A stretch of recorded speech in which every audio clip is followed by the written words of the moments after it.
It is another edition of Time About the Movies, and today we're taking a look at the 7 movies released on December 12, 2008. And we are getting close to Oscars. We are in Oscar season, after all, and we are getting close to the holiday season, so we have another wide assortment of movies to look at here. A lot of Oscar contenders, and a lot of movies that the studios are trying to mimic the success of previous years. Case in point with our first film that we have here. Hey, I Am Legend was a big success last year in the same time period, so let's go ahead and put another sci-fi movie out there on the same weekend, even though Keanu Reeves is no Will Smith in terms of box office. But, hey, we can try with a remake of one of the greatest sci-fi films of all time. Here's Scott Derrickson's The Day the Earth Stood Still. Your attention, please. Make your way directly across the courtyard to the main barracks. Leave all your cell phones and cameras here. Helen, I thought it was important to have you part of this team. Don't be afraid. Afraid of what?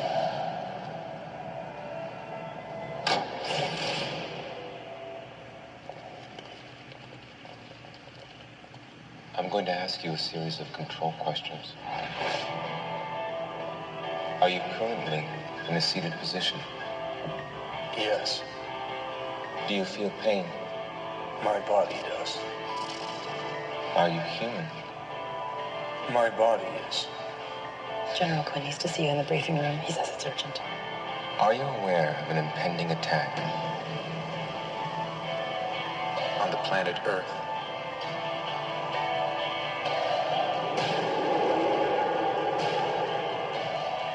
I'll repeat the question. Did you feel that? Feel what?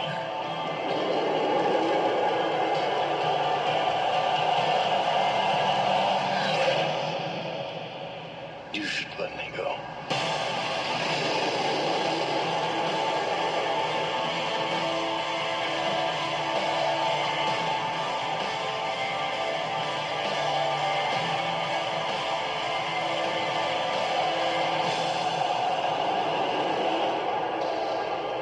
If the Earth dies, you die. If you die, the Earth survives. Boy, talk about a major letdown. I mean, it was already going to be hard to top one of the greatest sci-fi movies ever made, but man, this missed the mark big time. You have Keanu Reeves starring as Klaatu, of course, the alien sent to try to change human behavior in an effort to save Earth from environmental degradation, and this version replaces the Cold War-era theme of political nuclear warfare with the contemporary issue of negative human impact on the environment. And as you see in the trailer, Jennifer Connelly, Jaden Smith, John Hamm, Kathy Bates, and also John Cleese is in here as well as 80 Miles from Late Night with Jimmy Fallon, one of the writers on that. And man, there's just so many things about this movie that just don't work in particular. I mean, Keanu Reeves is doing the best he can as Klaatu. I think that's not bad casting at all, but the biggest problem with the movie is quite simply that it's kind of a lame remake. And yeah, the visuals do look incredible in here, but at the same time, it's just kind of like what I've always said before. Visuals don't always make the movie. You gotta have more than just great visuals to it, and the film has a really lackluster script to work with here. I mean, they should have gotten much better writers to modernize the story of The Day the Earth Stood Still for a new generation. There's a way you can make this movie and make it well done, and this movie almost does it. I mean, a good starring Keanu Reeves, a good cast. Scott Derrickson is not a bad director at all. He's made a lot of really good movies, with very rarely him missing the mark. I mean, his worst film's probably The Exorcism of Emily Rose, and even then, there's still elements to that film where you see the potential there, but really, I think the biggest flaw with the movie is that it just has a really bad script, and it just makes it feel like it's nothing more than a cash grab on the name The Day the Earth Stood Still. And it also doesn't help that one of the reasons why is that one of the people that needs to help decide if the Earth needs to be saved is that annoying Jaden Smith, who's literally there to just be annoying and whining and talking about how, oh, if my dad were here, he'd do this. If my dad was here, he'd do that. Well, guess what, Jaden? Will Smith ain't gonna show up here. I'm like Rick Pitino, you know. Will Smith ain't walking through that door. You've got Neo from The Matrix, and coincidentally, Will Smith was up for The Matrix at one point, so I guess that's what he was hoping for here. But still, I don't know if it was just a bad script overall, but man, he was so annoying in this movie, Jaden Smith was. And I don't hate Jaden Smith. I've liked him in movies. I've liked him in The Pursuit of Happiness. And he's going to be in the Karate Kid remake, where he was actually pretty good after it's about 2 years' time. But other than that, though, this and After Earth, you can kind of tell that he was not going to be anywhere near as good as his father is, in terms of acting. But the film just falls apart because of the bad script. It's a script that's so generic and so put together at the last minute because they had to get this movie out there so they could cash it on the name and put it out on the same weekend that I Am Legend did, which, like I said before, it's not anywhere near I Am Legend good. I mean, there's a potential that somebody could remake this and actually make it work. Even if you got Scott Derrickson to come back to it. Him and Cargill, Carlisle from Spill.com, who's written movies with him in the past, I mean, they could probably make a better version of The Day the Earth Stood Still than the one they made here.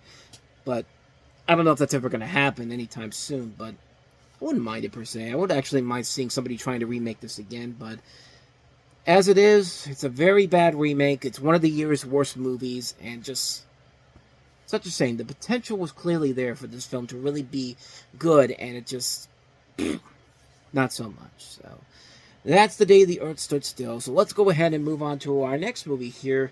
Not a good sign when you're releasing a Christmas movie after Thanksgiving, because usually if you have a good Christmas movie, you put it out before Thanksgiving so you get the traction going and the legs can carry it through the holidays. And, of course, this is coming out 2 weeks before Christmas, so that must mean Nothing Like the Holidays is bad, right? You know what would be a great Christmas present for my parents? If they told me we were trying to have a baby. A baby? When am I gonna have grandchildren? My mother had 10 at my age. You guys should be up to 4, 5, 6, maybe 7, 8 kids. Does your plumbing work? There's nothing like the holidays. Merry Christmas! Say cheese! It's a time for family. 25 years I've been begging you to cut down that ugly tree, and all of a sudden you gotta do it right now? Hey, careful, stand back. You overcompensate a little bit, Dad. Right. You got a little thingy. It's a time for sharing. I lost my virginity on that couch. Me too. Oh, ew. Oh, Ew, you. In your underwear.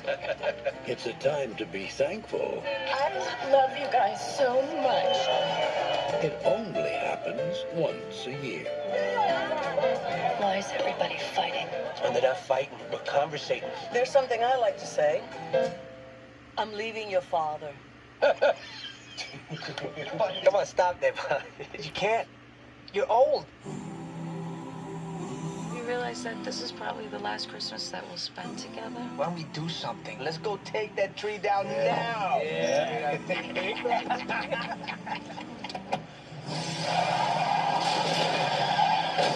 What were you thinking? You wanted a view, I was gonna give you a view. Family is the one thing. I just want to enjoy Christmas with my family.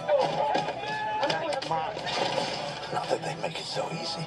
Everyone can relate to. She's never gonna forgive that you dropped them. We could be friends, bro. We can be friends. That's white people. Lean on me, yeah. When you're not strong. Anna, you're the only woman I've ever loved. I'll be your friend. Sometimes you feel like you don't want the same things anymore, but you stick it through. And at the end of that, you fall in love all over again.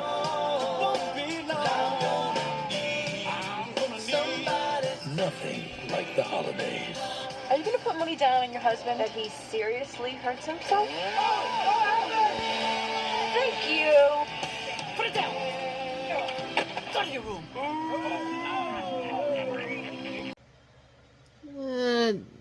Not really. I mean, yeah, you can see from the trailer, it's a very standard formula from the movies that we've kind of talked about before. You got your Family Stone, your Dan in Real Life, your This Christmas. I mean, it's very much a very similar movie to that. And yeah, that could easily hurt the film from the get-go, but hey, you got a good cast in here, and they are able to make it work, all things considered. You have a story, and it has a unique little twist to it, too. And it's not just the same movie we've seen done before. But in this one, you have a Puerto Rican family living in the area of Humboldt Park, Chicago, facing what may be their last Christmas together. And the family includes Alfred Molina and Elizabeth Pena as the mother and as the father and as the husband and wife, and you have all these other family members: Luis Guzman, John Leguizamo, Deborah Messing, Alfred Molina, Freddie Rodriguez, Vanessa Felito, Jay Hernandez, and Melanie Diaz. So a pretty good cast overall in here, and yeah, it definitely has a lot of the same stuff that we've seen done before in other movies. I mean, we've seen a lot of the same elements are here. There's somebody who dies in the movie, and I'll give it this. I'll give them credit for actually putting together a pretty good twist, because they do a pretty good job of telling you, not in the trailer, what exactly is the big twist in here. Yeah, somebody is going to die, but the way that they set it up here, they basically set it up because they think that one person is cheating on the other, and that's what the setup is, but they do a pretty good job of kind of like not making it not making it too obvious for you to figure out right away. But what makes the movie work for me, per se, is the casting. I think this is a really good, talented cast coming together here. I mean, you know, you got great people all across the board in here, really putting their heart and soul together for this, and they do feel like a real family in here. Everybody in here plays their parts very well. You can tell that everybody in here, is our family. Like, you can buy them as a family unit all together, and it works very well. It does a very good job of lifting your spirits up, and yeah, it may be very formulaic in the story department, but as I've always said before, like, a story can be very formulaic, but if you're putting to get your best effort into other things like the performances, or maybe even the dynamics of the story changing around a little bit here, you can honestly get it up a notch to make it something that actually is worth it in the end. And I think this is something that's worth it. It's definitely the weaker of these movies. I would still rather watch Family Stone this Christmas or Dan in Real Life over this, but I didn't hate it. I actually did kind of enjoy it for what they did, for what they were able to accomplish here, and how good the acting is overall in here. And again, I do really like the twist they pull on you in this movie, because it's a twist that you can kind of start to see coming when we get closer to it, but it's not done in the way that you would expect it to do. And I think the performances regarding that twist overall, when they actually reveal what it is, are very well done, and you can understand why that person's trying to hide it and just, you know, keep it together during the holiday season. Everybody in this movie is great. Like, it's great to see Alfred Molina and, you know, the late Elizabeth Pena in here playing the patriarch and matriarch of the family, and you really do buy that they are a couple that still like each other, even though one is kind of distancing themselves from the other in this particular case here. But like I said, everybody plays their parts really well in here. The relationships they build in here are nicely done. It's just it's an entertaining movie, and I said that stuff like The Family Stone and Dan in Real Life and This Christmas kind of started this trend overall. It really began with Home for the Holidays in 1995, which I think is still one of the best underrated Thanksgiving movies you'll ever see. If you never saw that movie, directed by Jodie Foster, starring Holly Hunter, Robert Downey Jr., and Anne Bancroft among its cast, definitely check that one out, because that's the one I would say, watch that one first, then go into the other ones. There really has not been a bad one of these movies in general. Most of them have been pretty formulaic, but they get by because the performances carry it all the way through. And this is one where, yeah, a lot of it is very formulaic, a lot of it's been there, done that, but because the performances carry it through, and it does throw those little twists and turns in there, it makes it kind of worth it in the end. So, mixed opinion, but my thumb is leaning towards it being up more than it is being down. I like it. It's one that every once in a while I'll put it on during the holiday season, but it's not one you're going to want to watch every single year, though. It certainly is a lot better than the other Christmas film outing this year, Four Christmases, I'll give you that, but really, that's not really saying a whole lot. But anyway, that's nothing like the holidays, so let's go ahead and move on to our next movie, which is Delgo. Mystical land beyond imagination. Two opposing races forged a peace they thought would last forever. They were wrong. When a forgotten enemy returns, your reign has come to its end. The fate of their world, We cannot let this go unchallenged. lies with a spirited princess and an unlikely hero. Oh! Delgo! Ah, you're alive! Well, I gotta be honest with you, those video game graphics don't actually look too bad. I mean, for the PlayStation 3 back then, when this movie was coming out, or the Xbox, I mean, this looks pretty cool. And wait, this was actually a movie, and it cost $40 million to make. That's $40 million. Oh, crap. Yeah, this movie is notorious for being one of the biggest animation bombs, if not the biggest animation bomb of all time.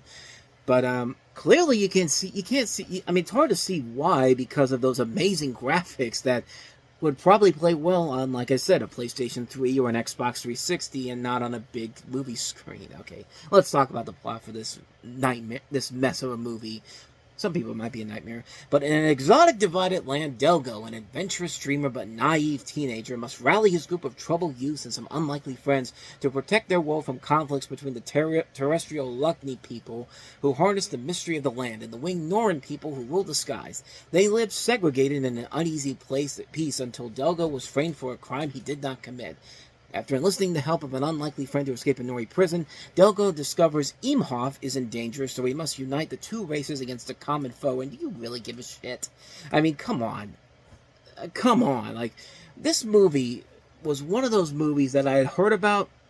I knew it was playing at my theater, but, you know, good and goddamn well, I'm not going to spend my money to watch this garbage on a big screen. And yeah, having seen it later on down the road, and it's probably the best thing I could have done, because if I had seen this movie, this probably would have been the first one I would have ever walked out on, because, yeah, this is bad. This is really, really bad. And for a movie like this to have a budget of $40 million, where did that money go? Probably the casting in here, because, yeah, you got Freddie Prinze Jr., Jennifer Love Hewitt, Anne Bancroft in her last filmo, John Vernon in his last filmo before he died, Chris Kattan, Louis Gossett Jr., Burt Reynolds, Eric Idle, Michael Clark Duncan, Kelly Ripa, Val Kilmer, Malcolm McDowell, Sally Kellerman. A good cast if you had a really good movie to work with here, and not whatever the hell this is. I mean, it doesn't help that the movie looks so ugly and looks like it's such generic BS. Like, you can't even tell what these characters are supposed to be. Like, what species are they supposed to be? Are they supposed to be, like, frog people or lizards? Like, what am I looking at here?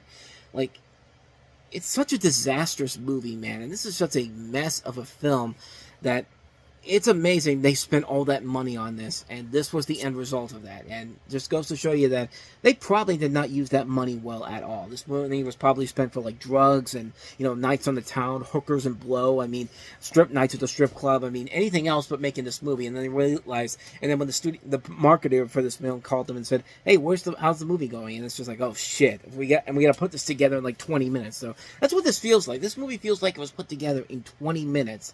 And this is all they had to work with here. And just, do I really need to say more about this? It's freaking Delgo, man. Like, this is terrible. This is absolutely awful. Awful, awful, awful. So with that said, let's get to the Oscar contenders, because we are in Oscar season and we have 4 other movies to get to here. Most of them were contenders for Academy Awards. Some of them got them, others not so much. Let's start off with the first one here, and that's Meryl Streep, Philip Seymour Hoffman, and Viola Davis and Amy Adams in Doubt. Concerned about matters in St. Nicholas School. Behind these walls, Father Flynn called Donald Miller to the rectory. It's happened. there is suspicion. What exactly are you accusing me of? Behind these walls, there is a mystery. I don't think Father Flynn did anything wrong. And why do you look like you've seen the devil? Behind these walls, What did you hear? What did you see that convinced you so thoroughly? only one thing is certain. Doubt. Rated PG-13. It's 1964, St. Nicholas in the Bronx, where a charismatic priest played by Philip Seymour Hoffman is trying to upend the school's strict customs, which had long been fiercely guarded by Sister Aloysius Beaver. I believe that's Meryl Streep, if I'm not mistaken. Yeah, Meryl Streep. The Iron Glove principal who believes in the power of fear-based discipline. The winds of political change are sweeping through the community, and indeed the school has just accepted its first black student. But when Sister James, a hopeful innocent, shares with Sister Aloysius her guilt-inducing suspicion that Father Flynn is paying too much personal attention to Donald, Sister Aloysius... Is it Aloysius or Aloysius? I think that's Aloysius. I could be wrong on that, but I'm just going to go with it for the rest of this going forward. Her guilt-inducing suspicion that Father Flynn is paying too much personal attention to Donald. Sister Aloysius sets off on a personal crusade to unearth the truth and try to expunge Flynn from the school. Now without a shred of proof besides her moral certainty, Sister Aloysius locks into a battle of wills with Father Flynn, which threatens to tear apart the community with irrevocable consequences. Notable about this movie is that this was actually written and directed by John Patrick Shanley, his first film he wrote and directed since Joe vs. the Volcano, which was one of my favorite movies from 1990. This is definitely not one of my favorite movies from 1990, but it's not from this year, I should say 1990, good lord, from this year, but it's a really good movie. It works because of the strong performances by Meryl Streep and also Philip Seymour Hoffman and Amy Adams. You know, Viola Davis, this was kind of the movie that broke her out a little bit. Everybody kind of didn't know who she was until this, because she got an Academy Award nomination for this. And it is a really good movie. It's a very engaging movie that doesn't feel like the typical, you know, priest movie that we see before. I mean, it's a very different kind of film, and it works on the same levels as something more recently like Conclave did. Conclave kind of worked because it took chances and it wasn't a typical movie that had all the trappings of a typical drama set in the world of a church. They actually did something unique and new with that movie in particular, and they do something new and different here. It's a very unique film with a lot of really good acting talents all across the board in here.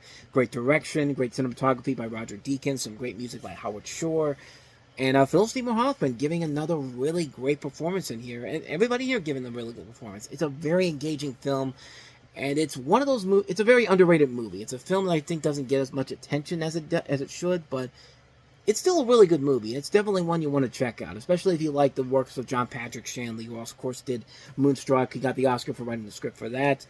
And, you know, this is a good film. It's a really entertaining film. It's one I recommend checking out. Doubt is one you should see.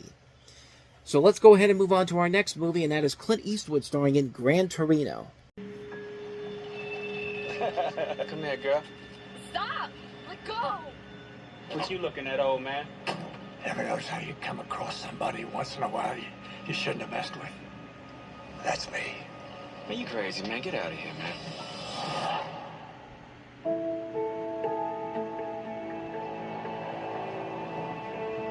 Dad, you worked hard your whole life. Maybe it's time you started thinking about taking it easier. These places are nothing like what you'd think they'd be. They're great. Beautiful. Taking us out on his birthday, I told you this was a bad idea. What the hell these Chinese have to move in this neighborhood for?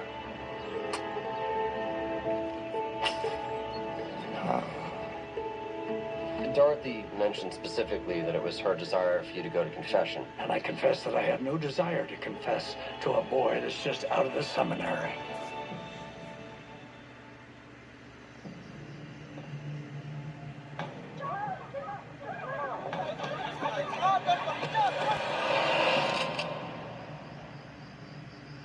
Get off my lawn.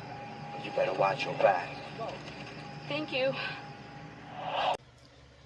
Definitely the better Clint Eastwood movie that came out in 2008. Not like Changeling.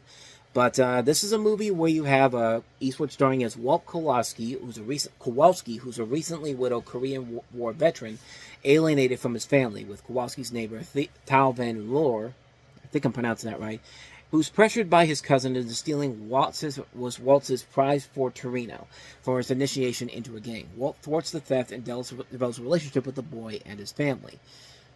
And this is a really good movie, a really entertaining film where Clint Eastwood is just giving his all in this film. I mean, this is kind of the equivalent to, you know, what he did with Unforgiven 16 years ago. Like Unforgiven was kind of seen as his last foray into the Western genre. This feels like one of the last big, great performances that you get from a guy like Eastwood here. But, of course, he's made a lot of good movies, a lot of good since then.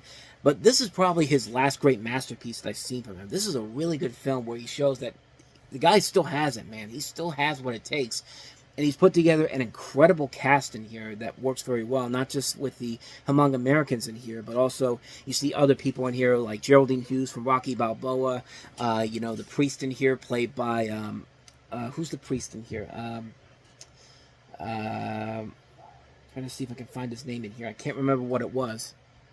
Christopher Carley. He was also in Garden State, and he was also in, I just had the name of the movie there. Lions for Lambs, good lord. I just looked at the page on Wikipedia to see where exactly he was from, but more importantly, Brian Haley. Like, Brian Haley is somebody I hadn't seen in any movie since 1994. I'm sure he had been in some other stuff before, and I think he was on Wings, but I was wondering where the hell he had been. I mean, he's a great character actor and somebody that I was kind of hoping would branch out into bigger things. But I think this was the last thing I saw him in. And he's very good. He's a very good actor in here. You also have Dreamer Walker, who's of course gone on to star in stuff like Don't Don't Trust to Be in Apartment 23, which was a great show. She's been in a lot of other stuff. John Carroll Lynch, a great character actor. Scott Eastwood, of course. But the film is so well done. It's so well put together. And Eastwood really does come off of this character that you know somebody like this guy in real life. And you know that it's interesting to see him be so alienated from everybody. But when he sees the family next door in trouble, like, he has to go in and do something, and and do something about it. And you think it starts off because he wants him to get off of his yard because he's an old man. But as time goes on and the family gets closer to him, he starts to open his heart up a little bit more. And it does lead into a lot of engaging and entertaining excitement all throughout the film. It's a very good movie that really does work all across the board. It's a film that really is one of Clint Eastwood's best movies, and one I always like to go back to every once in a while. This really is the last great masterpiece I've seen from Eastwood. Even though he's made a lot of great movies since then. He's made some great stuff like Sully was really good. Of course, American Sniper, and I've even heard his latest film, Juror Number 2, which did not get a big release anywhere, is supposedly really, really good, but it's fucking Warner Brothers, and David Zaslav is willing to lose more money than actually put a movie out there that actually they believe in. I mean, how do you do that to one of the most respectable people that has ever worked for your studio, Clint Eastwood? But yeah, with all that said, though, Gran Torino is still probably one of my favorite Clint Eastwood movies of all time. It's a film where he gives it his all. One of the really great last performances he ever gave on screen. I mean, it's such a good movie, man. It's such a good movie, and I always like to go back to it. Very good film. If you have not seen Gran Torino, definitely check it out, because you're doing yourself a major disservice by missing it. So let's go ahead and move on to our next movie here, and that's Kate Winslet and Ralph Fiennes starring in The Reader. She acknowledged the effect she had had on your life. She had done much worse to other people. You were picking women out and saying you and you and you have to be sent back to be killed. No. Have you spent much time thinking about the past? It doesn't matter what I think. It doesn't matter what I feel. The dead are still dead.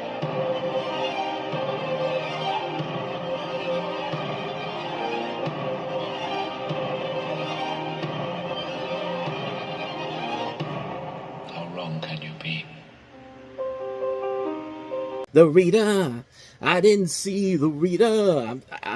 That was completely pointless. Anytime I think of The Reader, I always think of Hugh Jackman hosting the Oscars, and during the opening musical number, he's talking about The Reader being this movie that was I think was one of the Best Picture nominees, and he's doing the song about all the nominees, and he gets to The Reader, and he's just like, I didn't see The Reader, because I don't think anybody ever saw The Reader before we got to the Academy Awards. And I mean, really, it's not that hard to see why, because this movie really isn't all that good.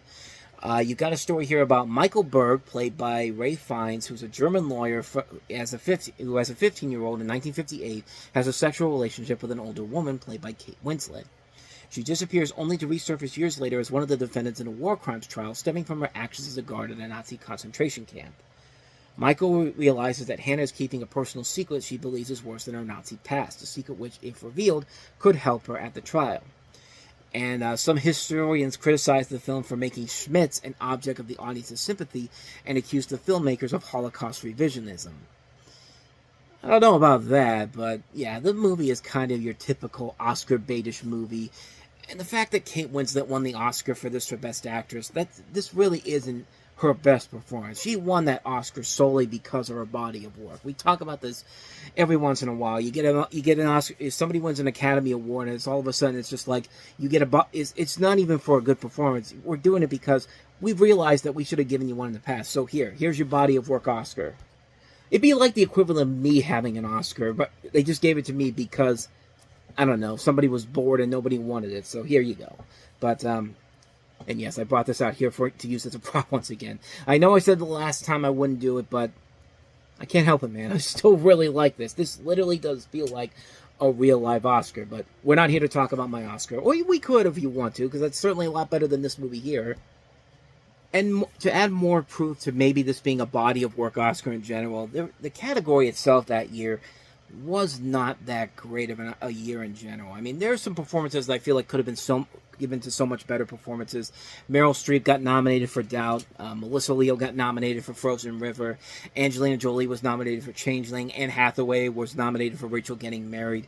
If there was one that I probably would have given it to, I probably would have given it to Anne Hathaway, but a couple weeks from now we're going to see why she didn't win the Oscar, but she would eventually win it, of course, but I feel like there's so many other better movies that Kate Winslet could have been nominated for and won the Oscar for, but this really is not one of her better performances. And even Ralph Fiennes, who never misses a beat with his performances, even he's kind of laying it kind of thick in this one. I don't know. I really did not like this one all that much. I just thought it was a really boring movie. It's more billed as a romantic drama, too, and there is not a lot of good romance in this movie.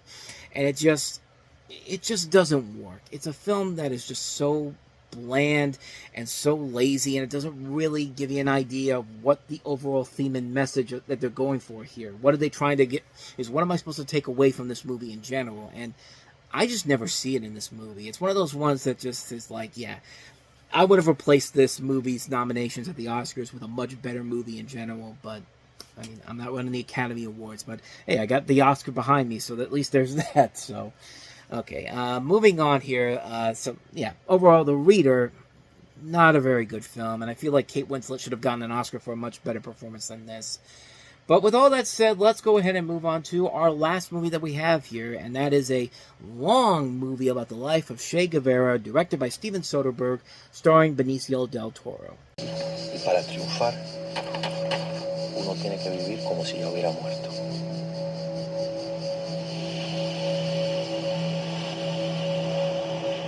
How does it feel to be a symbol? A symbol of what?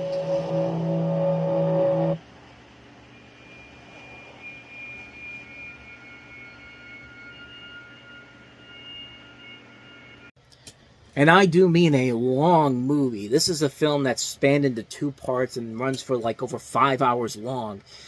But to its credit, it makes the 5 hours worth it. It's actually a pretty good movie, but then again, Steven Soderbergh's a pretty damn good director. So you have 2 parts here. The first part is called The Argentine and focuses on the Cuban Revolution from the landing of Fidel Castro, Guevara, and other revolutionaries in Cuba to their successful topping of Fulgencio Batista's dictatorship 2 years later. And so part 2 is titled Guerrilla and focuses on Guevara's attempts to bring revolution to Bolivia and his demise.